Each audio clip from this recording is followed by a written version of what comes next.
Australia's international connectivity is at an all-time high. A recent survey by leading software research site Capterra reveals that 60% of employees collaborate regularly with counterparts and colleagues overseas, breeding true internationally connected workplaces. To discuss this, I'm joined by the founder of international consultancy company Nomadic Breeze, Amanda Doueihi.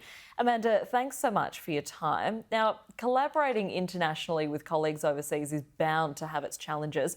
What are some of the hurdles that the survey uncovered? Yeah, so the survey uncovered that communication barriers as well as time zone challenges really impact how companies can work together with international teams, especially trying to navigate time zones.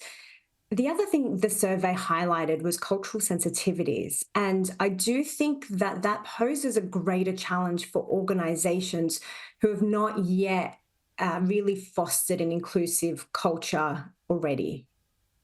And employees in Australia were slightly behind the other English-speaking countries surveyed regarding a work-life balance and company culture. Why do you think that is? Over the past number of years, Australian work culture has been placing less emphasis on work life balance compared to other countries, and also compared to what we once knew. We've been obsessed with this outward productivity, and we're seeing an increase in burnout as a result, which does actually lead to a lack of productivity.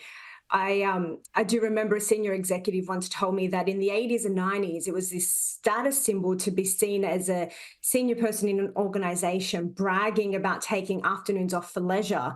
And now people are bragging about how many hours they work with the high number, a new status symbol.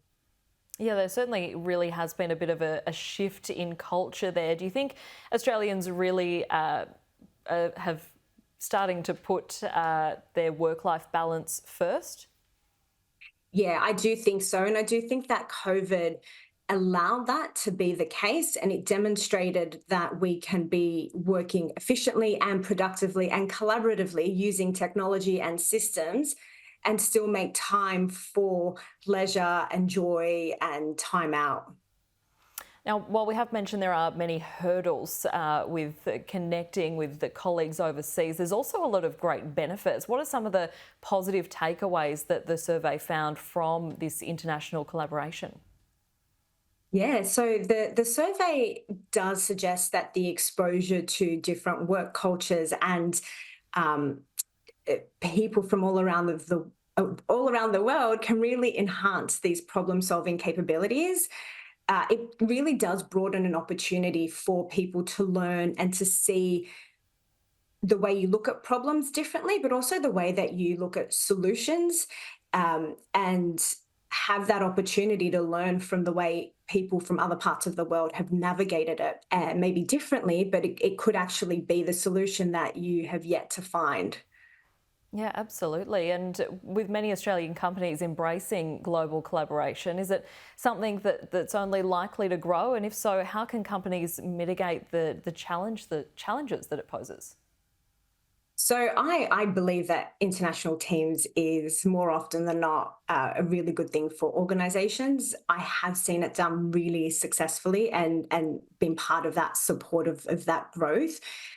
To do it well, you really need to have alignment of software, technology, and really clear expectations. So making sure everyone's on the same page, almost having terms of agreement or terms of engagement, and letting everybody know how you're doing something, how you want it to be done, and what the outcome is, and ensuring that everyone's on that same page. And also taking into consideration your employees and what they want and what they need.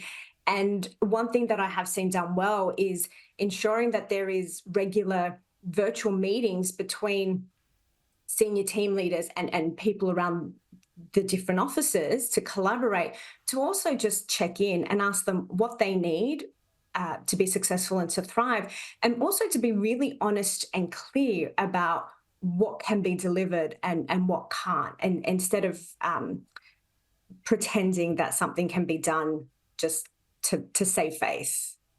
Yeah, absolutely. Amanda, thank you so much for your time this afternoon. Appreciate it.